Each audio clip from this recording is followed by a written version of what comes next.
Hola, soy Tommy, bienvenidos al canal de Ezequiel Saba. Hoy hablaremos sobre la psicopatología, así que comencemos. La psicopatología proviene de las vocales griegas pupsiji, que significa alma, paphos, que significa patetismo o pasión, y logos, que significa estudio, siendo que llega a estudiar la mente humana sobre las desviaciones y o anormalidades sin definir una línea de separación. Asimismo, busca elementos etiológicos de la patología y aumentar el conocimiento de estos para prevenir, diagnosticar y promocionar sobre la salud. Asimismo, se analiza sobre los procesos alterados en la conducta, lo cognitivo y la afectividad, siendo así que podemos apreciar primeramente dentro de la conducta que son actos instintivos de defensa o voluntarios respuestas para orientar al organismo y adaptarse al ambiente. En lo cognitivo son flujos de ideas, símbolos y asociaciones dirigidas hacia un objetivo que se expresa a través del lenguaje o acción. Y en la afectividad es la parte emocional dada por el humor basal, mi línea base como se encuentra cotidianamente, forma afectiva estable que nos caracteriza. Los sentimientos, elementos afectivos relativamente estables que surgen a través de una serie de elementos, y las emociones, elemento afectivo transitorio, vivenciados de una forma intensa por su alta correlato fisiológico provocados por una situación específica. Viendo ahora cómo fue la evolución de la psicopatología, siempre se habló que se veía en la parte de la cabeza, empezando así nuestra travesía en el tiempo por la edad antigua, que se daban los cráneos trapaneados, que eran las prehistóricas. En los babilónicos vemos que se pone enfrente una impureza moral o espiritual. Se realizaba un castigo siendo religiosos los curanderos. En la época griega se le veía como ley divina impureza física o del alma. Para Hipócrates, en el siglo V a.C., los trastornos mentales eran procesos naturales, donde el médico lo descubre. En la Edad Media se veía como castigo divino por desobedecer la ley de Dios.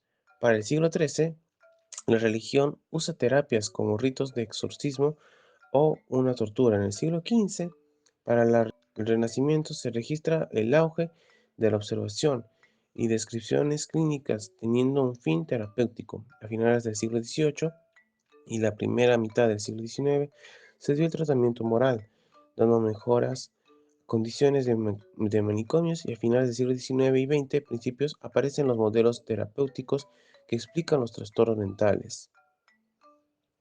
Ya en 1789 a 1793 aparece Philip Fennel, quien implementó ejercicios físicos y naturales como tratamiento, llegando a ser una práctica más humana. Jasper aplicó el método fenomenológico referido a las experiencias, estudiando el fenómeno de la enfermedad. Se accedía a las vivencias subjetivas anómalas del enfermo. Schneider, para 1887 al 1967, se centra en el diagnóstico para entender el entorno del enfermo, de cómo se le recibe, reconoce y atiende a la persona. En el siglo XIX inicia el modelo médico. Emil Kraepelin, pionero de la clasificación de las enfermedades mentales, se formó en la Escuela de Organísticas y Neuropsicológicas en Alemania del siglo XIX, cuyo espíritu formalista correspondía a su carácter lógico y riguroso. Tiempo después presentó en Múnich su tesis sobre el lugar de la psicología en la psiquiatría. Ahora debemos considerar conceptos básicos que son los síntomas, experiencias recordadas que escuchamos sobre su mundo privado del paciente, estado de ánimo, actitudes, etc. Signos, cambios observables y registrados objetivamente y comprenden conductas de interés clínico. Los síndromes son conjunto de signos y síntomas que se presenta de forma repetitiva.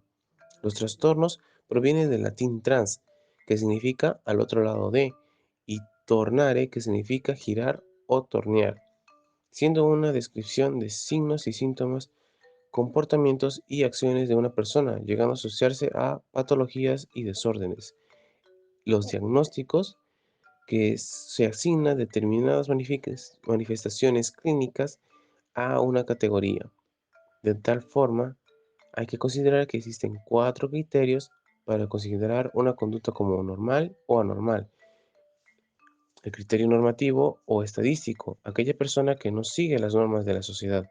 El criterio subjetivo, la persona juzga su propia conducta como anormal. El criterio de adaptación es referido a la persona que no contribuye a la supervivencia del ambiente y por ello su conducta es anormal. El criterio inexplicabilidad, cuando la persona hace o siente cosas inexplicables. También debemos preguntarnos, asimismo, ¿qué es normalidad y anormalidad? Normalidad, dar cumplimiento a una norma, que es norma estadística, modal. Conducta normal es toda aquella que se hace ya la mayoría. Conducta normal es desviarse considerablemente del promedio, minoría. La diferencia entre norma y entre normal y anormalidad es cuantitativa, porque va a adaptarse de la norma de Gauss, curva normal.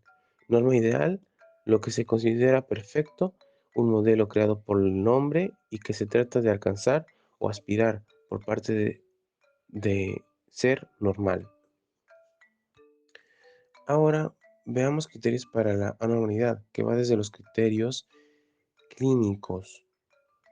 Estos criterios clínicos evalúa y delimita los síntomas identificados con un trastorno o cuadro patológico, llegados acordes al CIE de la OMS y el DSM de la APA, llegando a estar necesarios las apariciones subjetivas del paciente para caracterizar los signos y síntomas.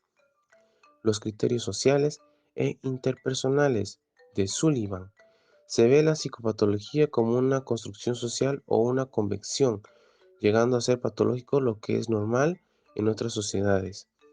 Criterio intrapsíquico, presencia de sentimientos de sufrimiento, incomodidad o malestar personal, donde una parte de las conductas anormales son sin sentimientos como la esquizofrenia. También quienes manifiestan trastornos de conducta presentan múltiples signos de miedo al fracaso, malestar físico, entre otros, pero no todos los expresan. Los criterios biológicos son alteraciones o disfunciones de la estructura del proceso biológico. Aunque fuese descubierto, no justificaría intervenciones de factores psicológicos o sociales. Cabe señalar que los sistemas de clasificación de los trastornos DSM y CIE llegan a ser descriptivas debido a que no se conoce toda la etiología de los trastornos mentales, siendo calificados con la Clasificación Internacional de Enfermedades del CIE-11 y el Manual DSM-5, y utilizan categorías de diagnósticos estrictas de inclusión, llegando a ser utilizadas para su codificación, la historia clínica, los síntomas actuales del paciente y una confrontación de estos síntomas con los criterios de diagnóstico para esa enfermedad. Esto llega a ser de utilidad para las funciones específicas de la clasificación, organizar la información clínica, facilitar la comunicación, favorecer la fiabilidad, proporcionar una estimación del pronóstico, orientar el tratamiento más indicado, clasificar la etiología y orientar la investigación. Sin embargo, los modelos etiológicos y trastorno mental en cada época y lugar de historia ha sido teniendo una configuración sobre qué es trastornos mentales, siendo que en la actualidad la etiología de estos se desarrolla inicialmente durante el siglo XIX y hasta ahora se ha dicho poco o algo nuevo o interesante, como causalidad, si la patología es causal o no causal, que tiene una causa y no solo un efecto, que es generada por un solo elemento. Multicausalidad, que es averiguar las condiciones de la conducta humana, que la patología es generada por varios elementos. También hay factores de trastornos mentales, que son los factores precipitantes, la persona predispuesta ante la presencia del trastorno que se presenta o aparece inmediatamente. Ejemplo, una situación de estrés externo de una persona emocionalmente vulnerable, enfermedades físicas. Los factores mantenedores impiden la remisión del trastorno y se mantiene. Ejemplo, mantener a una persona bajo una situación de presión continua, estilos de pensamiento, ¿no? Y factores predisponentes. Llega a aumentar su aparición del trastorno. Ejemplo, características genéticas. Factores inhibidores. Aspectos que impiden que aparezca un trastorno. Ejemplo, determinar características personales pueden proteger a un sujeto ante una situación de estrés agudo, que en otras personas acabaría provocando la aparición de un trastorno. Cabe destacar que los trastornos se dan por multicausalidad, llegando a ser por biológicos, sociales o psicológicos. Hemos llegado al final del video.